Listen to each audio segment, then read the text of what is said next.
എല്ലാവർക്കും നമസ്കാരം. വേദാന്ത സത്യങ്ങളെ ലളിതമായി വിവരിക്കുന്ന ചാനലിലേക്ക് ഏവർക്കും സ്വാഗതം. എന്തുകൊണ്ട് എല്ലാം ഉണ്ടായിട്ടും നമുക്ക് ജീവിതത്തിൽ ദുഃഖം വരുന്നത്? ജീവിതം പൊതുവെ സുഖകരമായിരിക്കുമ്പോഴും മനുഷ്യൻ എന്തുകൊണ്ട് ദുഃഖിക്കുന്നു? സമ്പത്ത്, ബന്ധങ്ങൾ, നേട്ടങ്ങൾ, അംഗീകാരം ഇവയിലൊക്കെയാണ് നമ്മൾ സന്തോഷം തേടുന്നത്. പക്ഷെ അതിനിടയിലും അസന്തോഷം ജീവിതത്തിൽ വീണ്ടും വീണ്ടും വരുന്നു. വേദാന്തം പറയുന്നത് പ്രശ്നം പുറത്തുള്ള ലോകത്തിലല്ല, പ്രശ്നം നമ്മൾ ആരാണെന്ന് ഉള്ള തെറ്റായ ധാരണയാണ്. വേദാന്തം പറയുന്നത് ഓരോ മനുഷ്യന്റെയും ജീവിതത്തിൽ 3 അടിസ്ഥാന പ്രശ്നങ്ങളുണ്ട്. നമുക്ക് ഈ 3 പ്രശ്നങ്ങൾ ഏതെല്ലാമാണെന്ന് നോക്കാം. ആദ്യത്തെയും ഏറ്റവും പ്രധാനപ്പെട്ട പ്രശ്നം അജ്ഞാനമാണ്, ഇഗ്നോറൻസ്. നമ്മുടെ യാഥാർത്ഥ്യം അറിയാതെ ജീവിക്കുന്നതാണ് ഇഗ്നോറൻസ്. ഇത് നമ്മളെ അടുത്ത പ്രശ്നമായ അധ്യാസം, അതായത് റോങ് ഐഡന്റിറ്റി, നമ്മളല്ലാത്ത ഒന്നിനെ ഞാനാണെന്ന് തെറ്റിദ്ധരിക്കുന്ന അവസ്ഥയിലേക്ക് എത്തിക്കുന്നു. ഇവ രണ്ടും ചേർന്ന് മൂന്നാമത്തെ പ്രശ്നമായ ദേഹാഭിമാനം, ഹാബിച്വൽ ഐഡന്റിഫിക്കേഷൻ ഓഫ് ബോഡി, അതായത് ഞാൻ ശരീരവും മനസ്സുമാണെന്ന ആഴത്തിലുള്ള ഒരു ശീലത്തിലേക്ക് നമ്മളെ എത്തിക്കുന്നു. ഈ 3 പ്രശ്നങ്ങളും ചേർന്ന് മനുഷ്യ ജീവിതം ദുഃഖപൂരിതവും സംഘർഷഭരിതവുമാക്കുന്നു. ഇനി നമുക്ക് ഇവ ഓരോന്നിനെ കുറിച്ചും വിശദമായി മനസ്സിലാക്കാം. ആദ്യത്തേത് അജ്ഞാനം. അജ്ഞാനം എന്നത് നമുക്ക് കണക്കിനെ കുറിച്ച് അറിയാത്തതോ ശാസ്ത്ര വിഷയത്തെ കുറിച്ച് അറിയാത്തതോ അല്ല. വേദാന്തത്തിൽ അജ്ഞാനം എന്നത് ഞാൻ ആരാണ് എന്ന് അറിയാത്തതാണ്. അതുകൊണ്ട് നമ്മൾ ചിന്തിക്കുന്നത് ഞാൻ ഈ ശരീരമാണ്, ഞാൻ ഈ മനസ്സാണ് എന്ന്, ഞാൻ പരിമിതനാണ്, ഞാൻ അപൂർണനാണ്, അങ്ങനെ പല ചിന്തകളും നമ്മുടെ മനസ്സിൽ വരുന്നു. പക്ഷെ വേദാന്തം പറയുന്നത് ഞാൻ എന്നത് മനസ്സും ശരീരവുമല്ല, മറിച്ച് അതിനെ അറിയുന്ന കോൺഷ്യസ്നസ്, ശുദ്ധ ചൈതന്യമാണ് എന്നാണ്. ഈ സത്യം നിങ്ങൾ അറിയാത്തിടത്തോളം കാലം നിങ്ങൾ അജ്ഞാനത്തിലാണ്. പ്രിയമുള്ളവരെ, ഞാൻ ആര് എന്ന വിഷയത്തെക്കുറിച്ച് നമ്മൾ 2 വീഡിയോ ചെയ്തിട്ടുണ്ട്. കാണാത്തവർ അത് കാണണമെന്ന് അഭ്യർത്ഥിക്കുന്നു. രണ്ടാമത്തേത് അധ്യാസം. അധ്യാസം എന്നത് ഒരു കാര്യത്തെ മറ്റൊന്നായി തെറ്റിദ്ധരിച്ച് കാണുന്നതാണ്. വേദാന്തത്തിലെ പ്രശസ്തമായ ഒരു ഉദാഹരണമാണ് കയറിന്റെയും പാമ്പിന്റെയും. ഒരു ഇരുണ്ട വെളിച്ചത്തിൽ ചുരുണ്ട് കിടക്കുന്ന ഒരു കയറിനെ പാമ്പായി തെറ്റിദ്ധരിക്കുന്നു. പാമ്പ് എന്നത് യാഥാർത്ഥ്യമല്ല, പക്ഷെ ഭയം യഥാർത്ഥത്തിലുള്ളതാണ്. അതുപോലെ നമ്മൾ ശരീരത്തെയും മനസ്സിനെയും ഞാൻ എന്ന് തെറ്റിദ്ധരിക്കുന്നു. ഞാൻ വൃദ്ധനാണ്, ഞാൻ ദുഃഖിതനാണ്, ഞാൻ രോഗിയാണ്, ഞാൻ സ്ത്രീ അല്ലെങ്കിൽ പുരുഷനാണ്, അങ്ങനെ പലതും നമ്മൾ തെറ്റിദ്ധരിക്കുന്നു. പക്ഷെ ഇതെല്ലാം ശരീരത്തിന്റെയും മനസ്സിന്റെയും ഗുണങ്ങളാണ്. പക്ഷെ നാം അവയെ ഞാൻ എന്ന് കരുതുന്നു.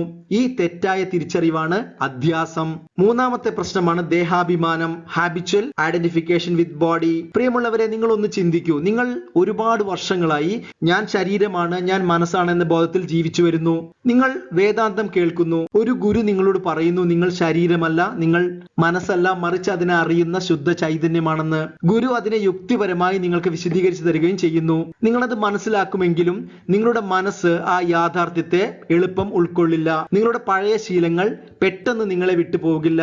ഈ അറിവ് ഉണ്ടായിട്ടും നിങ്ങൾ ദേഹമായും മനസ്സായും ചിന്തിച്ച് ജീവിക്കുന്നതിനെയാണ് ദേഹാഭിമാനം എന്ന് പറയുന്നത്. പ്രിയമുള്ളവരെ, നമ്മളിപ്പോൾ 3 പ്രശ്നങ്ങളെ കുറിച്ച് മനസ്സിലാക്കി. ഈ പ്രശ്നങ്ങൾ നമ്മുടെ ജീവിതത്തിൽ എങ്ങനെ പ്രതിഫലിക്കുന്നു എന്ന് നോക്കാം. മാത്രവുമല്ല, ഈ പ്രശ്നങ്ങളെ എങ്ങനെ മാറ്റിയെടുക്കാം എന്ന് നമുക്ക് നോക്കാം. വേദാന്തം മനോഹരമായ ഒരു കഥയിലൂടെ ഇതിനെ വിശദീകരിക്കുന്നു. ഇത് സ്വാമി വിവേകാനന്ദൻ ഒരുപാട് തവണ പറഞ്ഞിട്ടുള്ള ഒരു കഥയാണ്. അപ്പോൾ നമുക്ക് കഥയിലേക്ക് കടക്കാം. The story of a lion cub, ഒരു സിംഹക്കുട്ടിയുടെ കഥ. ഒരു ദിവസം വൈകുന്നേരം ഒരു കാട്ടിൽ സിംഹക്കുട്ടി അതിന്റെ അമ്മയോട് കൂടെ നടക്കുകയായിരുന്നു. സിംഹക്കുട്ടി ഒരു ശലഭത്തെ കണ്ടു. കൊച്ചുകുട്ടി ആയതുകൊണ്ട് കൗതുകത്തോടെ ആ ശലഭത്തിന്റെ പുറകെ സിംഹക്കുട്ടി ഓടി. പക്ഷേ അതിന്റെ അമ്മ അത് ശ്രദ്ധിച്ചതേയില്ല.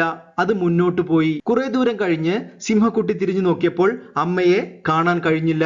സത്യത്തിൽ അവൻ പേടിച്ചു. എത്ര തിരിഞ്ഞിട്ടും അവൻ അമ്മയെ കാണാൻ പറ്റിയില്ല. പേടിച്ചും കരഞ്ഞും ആ സിംഹക്കുട്ടി രാത്രി മുഴുവൻ അവിടെ ഇരുന്നു. പുലർച്ചെ ഒരു ശബ്ദം കേട്ട് നോക്കിയപ്പോൾ അവിടെ ആടുകളുടെ ഒരു കൂട്ടം മേയുന്നത് കണ്ടു. ആ സിംഹക്കുട്ടി ആ ആടുകളുടെ അടുത്തേക്ക് ചെന്നു. എന്തുകൊണ്ടോ എന്നറിയില്ല, ആടുകൾ അവനെ സ്വീകരിച്ചു. അങ്ങനെ ആ സിംഹക്കുട്ടി ആടുകളുടെ കൂടെ ജീവിക്കാൻ തുടങ്ങി. അവൻ ആടുകളുടെ ജീവിത രീതിയും അവരുടെ ചലനങ്ങളും അനുകരിക്കാൻ തുടങ്ങി. വർഷങ്ങൾ കഴിഞ്ഞു. അവൻ വലിയ ഒരു സിംഹമായി വളർന്നു. പക്ഷെ ഇപ്പോഴും ആടുകളുടെ കൂട്ടത്തിൽ അവരിൽ ഒരുവനെ പോലെ ജീവിച്ചു. ഒരു ദിവസം മറ്റൊരു സിംഹം അതുവഴി വന്നു. അപൂർവമായ ഈ കാഴ്ച കണ്ട് ആ സിംഹം അത്ഭുതപ്പെട്ടു പോയി. ഒരുപാട് ആടുകളുടെ കൂട്ടത്തിൽ ഒരു വലിയ സിംഹം മേയുന്നത് അവൻ ആദ്യമായി കാണുകയാണ്. അവൻ അത് വിശ്വസിക്കാൻ കഴിഞ്ഞില്ല. ആ സിംഹം ഒരു ഗർജനത്തോടു കൂടി അവരുടെ അടുത്തേക്ക് ചെന്നു. അപ്പോൾ ആടുകളെല്ലാം ജീവനും കൊണ്ട് ഓടി. നമ്മുടെ സിംഹവും ഓടി. പക്ഷേ മറ്റേ സിംഹം ആടുകളെ വിട്ട് ആ സിംഹത്തിന്റെ പുറകെ ഓടി. ഓടി ഓടി അവർ ഒരു കുളത്തിന്റെ അടുത്തെത്തി. പ്രിയമുള്ളവരെ, നമ്മുടെ കഥയിൽ 2 സിംഹങ്ങൾ വന്നതുകൊണ്ട് കൺഫ്യൂഷൻ മാറ്റാൻ വേണ്ടി ആദ്യത്തെ സിംഹത്തെ അജ്ഞാനിയായ സിംഹം എന്നും രണ്ടാമത്തെ സിംഹത്തെ ഗുരു സിംഹം എന്നും നമുക്ക് വിളിക്കാം. അജ്ഞാനിയായ സിംഹം പറഞ്ഞു, അയ്യോ, എന്നെ ഭക്ഷിക്കരുതേ. അപ്പോൾ ഗുരു സിംഹം ചോദിച്ചു, ഞാൻ എന്തിനാണ് നിന്നെ ഭക്ഷിക്കുന്നത്? അപ്പോൾ അജ്ഞാനിയായ സിംഹം പറഞ്ഞു, സിംഹങ്ങൾ ആടിനെ ഭക്ഷിക്കാറുണ്ട്. ഗുരു സിംഹം പറഞ്ഞു, അതിന് നീ ആടല്ലല്ലോ, എന്നെ പോലെ ഒരു സിംഹമല്ലേ?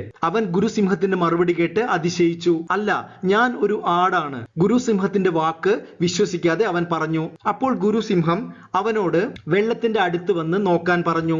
അജ്ഞാനിയായ സിംഹം വെള്ളത്തിൽ ആദ്യമായി സ്വന്തം പ്രതിബിംബം കണ്ടു. വിശ്വാസം വരാതെ വീണ്ടും വീണ്ടും നോക്കി. ഗുരു സിംഹം ചോദിച്ചു, നിന്റെ പ്രതിബിംബം ആടിനെ പോലെയാണോ സിംഹത്തെ പോലെയാണോ? ജീവിതത്തിൽ ആദ്യമായി അവൻ അവന്റെ സ്വരൂപം കണ്ടു. അവൻ മനസ്സിലാക്കി, ഞാൻ ആടല്ല, ഞാൻ സിംഹമാണ്. ഗുരു സിംഹം ഗർജിച്ചു. അവനെയും ഗർജിക്കാൻ പഠിപ്പിച്ചു. ആദ്യമായി അവൻ അഭിമാനത്തോടെ ഗർജിച്ചു. ഗുരു സിംഹത്തിനോട് നന്ദി പറഞ്ഞ് അവൻ കാട്ടിലേക്ക് പോയി. അവൻ ചിന്തിച്ചു, ഞാൻ സിംഹമാണ്, കാട്ടിലെ രാജാവ്. ഇന്ന് ഞാൻ ആ സത്യം മനസ്സിലാക്കിയിരിക്കുന്നു. അവന്റെ എല്ലാ ഭയവും മാറി. ഒരു അപൂർവമായ സ്വാതന്ത്ര്യവും ആനന്ദവും അവൻ അനുഭവിക്കാൻ തുടങ്ങി. ഇത്രയും കാലം ആടിനെ പോലെ ഭയത്തിലും ഉത്കണ്ഠയിലും ജീവിതത്തെക്കുറിച്ച് അവൻ ആലോചിച്ചു. പ്രിയമുള്ളവരെ, ഈ കഥ ഇവിടെ അവസാനിക്കുന്നില്ല. ഈ കഥയ്ക്ക് ഒരു ഭാഗം കൂടിയുണ്ട്. അത് നോക്കുന്നതിന് മുമ്പ് ഈ കഥയും നമ്മുടെ ജീവിതത്തിലും ഇത് എങ്ങനെ ബന്ധപ്പെട്ട് കിടക്കുന്നു എന്ന് നോക്കാം. ഈ കഥയിലെ ഓരോ കഥാപാത്രവും നമ്മുടെ ജീവിതത്തെ പ്രതിനിധീകരിക്കുന്നു. ആദ്യമായി ഇതിലെ സിംഹക്കുട്ടി അജ്ഞാനിയായ ഒരു മനുഷ്യനാണ്. എന്നെയും നിങ്ങളെയും പോലെ നമ്മുടെ യാഥാർത്ഥ്യം അറിയാതെ ജീവിക്കുന്ന ഒരാൾ. ഇതിലെ ആടിന്റെ ജീവിതം എന്ന് പറയുന്നത് ശരീരവും മനസ്സുമാണ് എന്ന ബോധത്തിൽ ജീവിക്കുന്ന ഒരു മനുഷ്യനെ പ്രതിനിധീകരിക്കുന്നു. ഇതിലെ ഗുരു സിംഹം എന്നത് യഥാർത്ഥത്തിൽ ഒരു സ്പിരിച്വൽ മാസ്റ്ററാണ്, ഒരു ഗുരുവാണ്. അവസാനമായി പ്രതിബിംബം നോക്കുന്ന ഈ കുളം എന്നത് വേദാന്ത ഗ്രന്ഥങ്ങളാണ്, സ്പിരിച്വൽ സ്ക്രിപ്ചേഴ്സ്, ഭഗവത്ഗീത മുതലായ വേദാന്ത ഗ്രന്ഥങ്ങൾ. ഇനി നമുക്ക് ഈ 3 പ്രശ്നങ്ങളെ തരണം ചെയ്യാൻ, അതായത് അജ്ഞാനത്തെ നീക്കാൻ വേദാന്തം നിർദ്ദേശിക്കുന്ന 3 ഘട്ടങ്ങൾ ഏതാണെന്ന് നോക്കാം. ആദ്യത്തേത് ശ്രവണം. ഒരു ഗുരുവിൽ നിന്ന് സത്യത്തെ, നമ്മുടെ യാഥാർത്ഥ്യത്തെ കേൾക്കുന്നതിനെ ശ്രവണം എന്ന് പറയുന്നു. രണ്ടാമത്തേത് മനനം. ഗുരുവിൽ നിന്ന് കേട്ട സത്യത്തെക്കുറിച്ച് നമ്മൾ ചിന്തിച്ച് ചോദ്യങ്ങളിലൂടെ ആ സത്യത്തെക്കുറിച്ച് ശരിയായി മനസ്സിലാക്കുന്ന ഘട്ടമാണ് മനനം, അതായത് സംശയ ദൂരീകരണം. ഇത് വളരെ പ്രധാനപ്പെട്ട ഒരു ഘട്ടമാണ്. മൂന്നാമത്തേത് നിധിധ്യാസനം. ആ സത്യത്തിൽ സ്ഥിരമായി ധ്യാനം ചെയ്ത് അതിനെ പൂർണ്ണമായി നമ്മുടെ അനുഭവത്തിൽ കൊണ്ടുവരുന്നതാണ് ഈ ഘട്ടം. ഇതിനെ നമുക്കിനി നമ്മൾ കേട്ട കഥയുമായി താരതമ്യം ചെയ്ത് മനസ്സിലാക്കാം. ആദ്യത്തേത് ശ്രവണം, hearing the truth from a ഗുരു.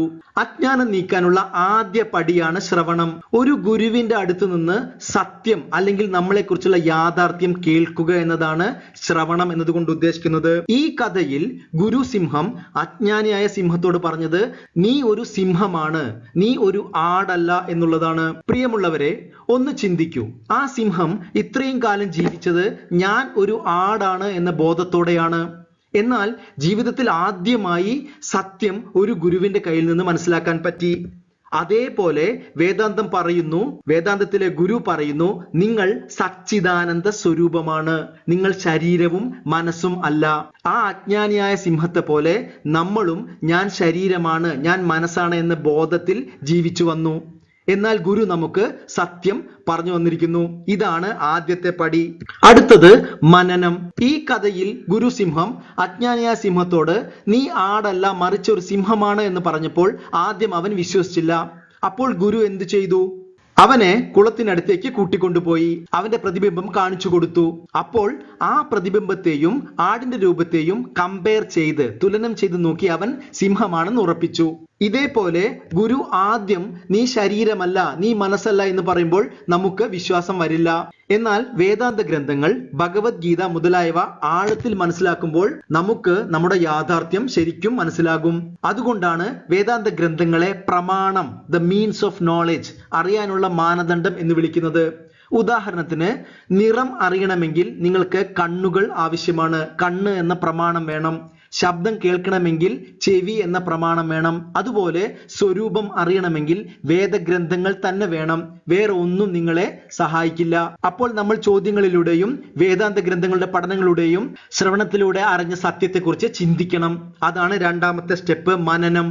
നമ്മൾ ഇനി നമ്മുടെ കഥയുടെ അവസാന ഭാഗം, അതായത് ക്ലൈമാക്സിലേക്ക് പോകുകയാണ്. നമ്മൾ നേരത്തെ പറഞ്ഞു, അജ്ഞാനിയായ സിംഹം ഗുരുസിംഹത്തിന്റെ അടുത്തു നിന്ന് തന്റെ യാഥാർത്ഥ്യം ശ്രവണത്തിലൂടെയും മനനത്തിലൂടെയും മനസ്സിലാക്കി. ഞാൻ കാട്ടിലെ രാജാവാണ്, അല്ലാതെ ആടല്ല എന്ന് തിരിച്ചറിഞ്ഞു. അപ്പോൾ ആ സിംഹത്തിന്റെ ഭയവും ഉത്കണ്ഠയും എല്ലാം പോയി, സർവ്വസ്വതന്ത്രനായി. അങ്ങനെ കാട്ടിലേക്ക് പോയ അജ്ഞാനിയായ സിംഹം അന്ന് രാത്രി സുഖമായി ഉറങ്ങി. പിറ്റേന്ന് രാവിലെ ഉറക്കമുണർന്നപ്പോൾ കണ്ട കാഴ്ച ഇതാണ്. തന്റെ പഴയ കൂട്ടുകാർ മേയുന്നത് കണ്ടു. തന്റെ പഴയ ശീലങ്ങൾ വീണ്ടും മനസ്സിൽ വന്നു. ആ സിംഹവും അവരോട് കൂടി പഴയ പോലെ മേയാൻ പോയി. നമ്മുടെ പ്രശ്നവും ഇതാണ്. നീ ശരീരമല്ല, നീ മനസ്സല്ല എന്ന് മനസ്സിലാക്കിയാലും നമ്മുടെ ശീലങ്ങൾ, നമ്മുടെ മനസ്സും പെട്ടെന്ന് മാറില്ല. ഇത് ഗുരുവിന് നന്നായിട്ട് അറിയാം. നമ്മുടെ ഗുരു സിംഹത്തിനും ഇത് അറിയാമായിരുന്നു. ഗുരു സിംഹം പിറ്റേ ദിവസം അവന്റെ അടുത്തേക്ക് വന്നു. സിംഹത്തെ കണ്ട് ആടുകളെല്ലാം ഓടിപ്പോയി. എന്നാൽ അജ്ഞാനിയായ സിംഹം അവിടെ തന്നെ നിന്നു. അവനെ കുറിച്ച്, അവന്റെ സ്വരൂപത്തെ കുറിച്ച് അവന് ചെറിയൊരു അറിവ് വന്നിട്ടുണ്ട്. ഗുരു സിംഹം അവനോട് എന്താണ് പ്രശ്നം എന്ന് ചോദിച്ചു. അജ്ഞാനിയായ സിംഹം പറഞ്ഞത്, എനിക്ക് എന്റെ യാഥാർത്ഥ്യം മനസ്സിലായി, പക്ഷേ മനസ്സിൽ ആ പഴയ ശീലങ്ങൾ, ഞാൻ ആടാണ് എന്ന തോന്നൽ പോകുന്നില്ല. ഗുരു അവനെ വീണ്ടും കുളത്തിനടുത്തേക്ക് കൂട്ടിക്കൊണ്ടുപോയി. വീണ്ടും അവനെ അവന്റെ പ്രതിബിംബത്തെ കാണിച്ചു കൊടുത്തു. എന്നിട്ട് അവന് ഏറ്റവും വിലപ്പെട്ട ഒരു ഉപദേശം നൽകി. നീ എന്നും രാവിലെ ഈ കുളത്തിനടുത്ത് വന്ന് നിന്റെ പ്രതിബിംബം നോക്കണം. എന്നിട്ട് സ്വയം പറയണം, ഞാൻ ഒരു ആടല്ല, ഞാൻ ഒരു സിംഹമാണ്, ഈ കാടിന്റെ രാജാവാണ്. പ്രിയമുള്ളവരെ, ഇതാണ് മൂന്നാമത്തെ സ്റ്റെപ്പ്, നിധിധ്യാസനം. അങ്ങനെ ആ സിംഹം എന്നും രാവിലെ കുളത്തിനടുത്ത് വന്ന് സ്വന്തം പ്രതിബിംബം നോക്കി, ഞാൻ ആടല്ല, ഞാൻ ഒരു സിംഹമാണ് എന്ന് പറയാൻ തുടങ്ങി. ഈ ശീലം കുറേശ്ശെ അവന്റെ തെറ്റായ ഐഡന്റിറ്റി, അതായത് സ്വത്വം മാറ്റിക്കൊണ്ടിരുന്നു. അവൻ അവന്റെ യഥാർത്ഥ ഐഡന്റിറ്റി, അതായത് സ്വരൂപത്തിലേക്ക് കുറേശ്ശെ മാറാൻ തുടങ്ങി. ഭയമില്ലാതെ, സന്തോഷത്തോടെ, സർവ്വ സ്വാതന്ത്ര്യത്തോടെ ജീവിച്ചു. ഇവിടെ ഈ കഥ അവസാനിക്കുന്നു. അപ്പോൾ നമ്മൾ മൂന്നാമത്തെ സ്റ്റെപ്പ് നോക്കാം, നിധിധ്യാസനം, അസിമിലേറ്റിംഗ് ദ ട്രൂത്ത്. പ്രിയമുള്ളവരെ, നിധിധ്യാസനം എന്ന വാക്ക് അർത്ഥമാക്കുന്നത് തുടർച്ചയായി ധ്യാനിക്കുക എന്നതാണ്. ശ്രവണം, മനനം മാത്രം ഇവിടെ മതിയാവില്ല. ആ സത്യത്തിൽ നിത്യവും ധ്യാനം ചെയ്ത് നമ്മൾ നമ്മുടെ ജീവിതത്തിന്റെ രീതിയാക്കി മാറ്റേണ്ടിയിരിക്കുന്നു. വേദാന്തത്തിൽ ഇതിന് പല മാർഗങ്ങളുണ്ട്. നേത്തി എന്നൊരു മാർഗമുണ്ട്. ഞാൻ അതല്ല, ഞാൻ മനസ്സല്ല, ഞാൻ ശരീരമല്ല എന്ന് പറഞ്ഞുകൊണ്ടേയിരിക്കുക. ഞാൻ ശുദ്ധ ചൈതന്യമാണ് എന്ന് ഓർമ്മപ്പെടുത്തിക്കൊണ്ടേയിരിക്കണം. ഇതാണ് നിധിധ്യാസനം. നമ്മൾ എല്ലാവരുടെയും പ്രശ്നം ഇതാണ്. നമ്മൾ ധ്യാനത്തിന് പ്രാധാന്യം നൽകാറില്ല. ധ്യാനത്തിലൂടെ മാത്രമേ ഈ സത്യം നമ്മുടെ ജീവിതത്തിൽ സ്ഥിരമാകുകയുള്ളൂ, ദൃഢമാകുകയുള്ളൂ. അതുകൊണ്ട് പ്രിയമുള്ളവരെ, നിധിധ്യാസനം വളരെ പ്രധാനപ്പെട്ട ഒരു സ്റ്റെപ്പാണ്. നിങ്ങൾ ഇന്നു മുതൽ തന്നെ ഒരു 10 മിനിറ്റ് ധ്യാനത്തിന് വേണ്ടി മാറ്റിവെക്കണമെന്ന് ഞാൻ അഭ്യർത്ഥിക്കുന്നു. ധ്യാനത്തെക്കുറിച്ചുള്ള വീഡിയോയിൽ നിധിധ്യാസനത്തെക്കുറിച്ചും ഇത് എങ്ങനെ ചെയ്യണമെന്നതിനെ കുറിച്ചും വിശദമായി സംസാരിക്കാം. പ്രിയമുള്ളവരെ, നിങ്ങൾ ഈ കഥ നോക്കൂ. സിംഹം ഒരിക്കലും ആട് ആയിരുന്നില്ല. ഞാൻ ആട് ആണ് എന്ന തെറ്റായ ബോധം, അതാണ് ഉണ്ടായിരുന്നത്. അതാണ് അജ്ഞാനം. അജ്ഞാനം മാറിയപ്പോൾ അവൻ അവന്റെ യഥാർത്ഥ സ്വരൂപം തിരിച്ചറിഞ്ഞു. ഇതേപോലെ നമ്മളും നമ്മുടെ യാഥാർത്ഥ്യത്തെ തിരിച്ചറിയണം. നമ്മൾ ഇപ്പോഴും തെറ്റിദ്ധാരണയിൽ ജീവിക്കുന്നു. ഞാൻ ശരീരമാണ്, ഞാൻ മനസ്സാണ് എന്ന ബോധത്തിൽ ജീവിക്കുന്നു. സത്യത്തിൽ ജ്ഞാനത്തിലൂടെ മാത്രമേ നമുക്ക് അജ്ഞാനത്തെ മാറ്റാൻ കഴിയുകയുള്ളൂ. ഇനി നിങ്ങൾ ചിന്തിച്ചു നോക്കൂ, ഒരു ആടായി ജീവിച്ചിരുന്നപ്പോൾ ആ സിംഹം എന്തൊക്കെ ബുദ്ധിമുട്ടുകളാണ് അനുഭവിച്ചത്? ഭയം, സ്വാതന്ത്ര്യമില്ലായ്മ, ഉത്കണ്ഠ, അങ്ങനെ പലതും. ഞാൻ നിസ്സാരനാണ് എന്ന തോന്നൽ, ഇതെല്ലാം ആ സിംഹത്തെ അലട്ടിയിരുന്നു. സത്യത്തിൽ അത് സിംഹമായിരുന്നിട്ട് കൂടി ആട് എന്നുള്ള ബോധം കൊണ്ട് അതിനെ അലട്ടിയിരുന്നു. ഇതേപോലെ ഞാൻ ശരീരമാണ്, ഞാൻ മനസ്സാണ് എന്ന ബോധത്തിൽ ജീവിക്കുമ്പോൾ ഭയം, ഉത്കണ്ഠ, ദുഃഖങ്ങൾ ഇതെല്ലാം നമ്മളെയും അലട്ടുന്നുണ്ട്. അപ്പോൾ ഇവിടെ നമ്മൾ അജ്ഞാനം ശ്രവണത്തിലൂടെ മാറ്റാമെന്ന് കണ്ടു. അധ്യാസം മനനത്തിലൂടെ മാറ്റാമെന്ന് മനസ്സിലാക്കി. അവസാനമായി ദേഹാഭിമാനം നിധിധ്യാസനത്തിലൂടെ നമുക്ക് മാറ്റാൻ കഴിയും. ഇതാണ് വേദാന്തം അജ്ഞാനം മാറ്റാൻ നമുക്ക് കാണിച്ചു തരുന്ന 3 വഴികൾ. പ്രിയമുള്ളവരെ, നമ്മൾ ഈ വീഡിയോ അവസാനിപ്പിക്കാൻ പോകുകയാണ്.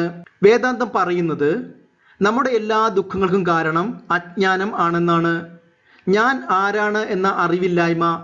വേദാന്തം വീണ്ടും വീണ്ടും പറയുന്നത് നിങ്ങൾ എന്നത് ഈ ശരീരമല്ല, നിങ്ങൾ എന്നത് ഈ മനസ്സല്ല, മറിച്ച് സച്ചിദാനന്ദ സ്വരൂപമാണ്.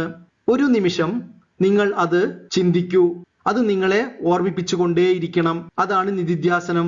ഈ 3 സ്റ്റെപ്പുകളും യഥാരീതി നമ്മൾ പിന്തുടരുകയാണെങ്കിൽ തീർച്ചയായും നമ്മൾക്ക് ആ ബോധത്തിൽ എത്താൻ സാധിക്കും, നമുക്ക് എൻലൈറ്റൻമെന്റിൽ എത്താൻ സാധിക്കും. വേദാന്തം പറയുന്നത് നിങ്ങൾ പൂർണ്ണനാണ്, ലിമിറ്റ്ലെസ് കോൺഷ്യസ്നെസ് ആണ്, നിങ്ങൾ ബ്രഹ്മമാണ്, പ്രജ്ഞാനം ബ്രഹ്മ. ഈ വീഡിയോ കണ്ടതിന് ഒരുപാട് നന്ദി. ചാനൽ സബ്സ്ക്രൈബ് ചെയ്യണമെന്ന് അഭ്യർത്ഥിക്കുന്നു. അടുത്തൊരു വീഡിയോയിൽ വീണ്ടും കാണാം. നന്ദി, നമസ്കാരം.